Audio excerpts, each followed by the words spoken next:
Sold out po ang mahigit 16,000 tiket para sa Pacquiao Marquez 4 sa MGM Grand Garden Arena ayon po sa Top Rank. At bago po ang laban, ilang kilalang personalidad naman ang bumisita kay Pacman para magpakita ng suporta. Matapos po ang laban, isinugod po sa ospital si Pacman pero wala naman daw problema base sa medical exam. Mula rin mismo sa Las Vegas, Nevada, tinutukan niya ni Mark Zambrano.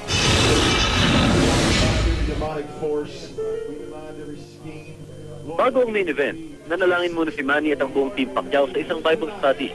Napagdesisyonan ni Pacquiao na idaos na lang ito sa kanyang suite sa The Hotel at Mandalay Bay sa Las Vegas, Nevada, imbis na sa simbahan para mas makapagpahinga.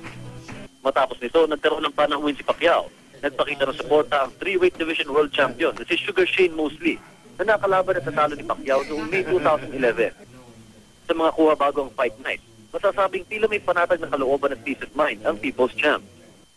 Kita ito habang nanonood siya ng main supporting bout ng kababayang si Michael Farenas laban kay Yuriorkis Gamboa. Ilang oras naman bagong laban, binisita si Pacquiao ng natalong US presidential candidate at ringside guest na si Mitt Romney kasama ang misis na si Ann para magbigay ng suporta.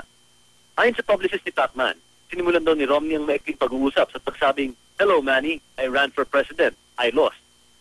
Mula rito sa Las Vegas, Nevada, Mark Zambrano, nakatutok, 24 oras.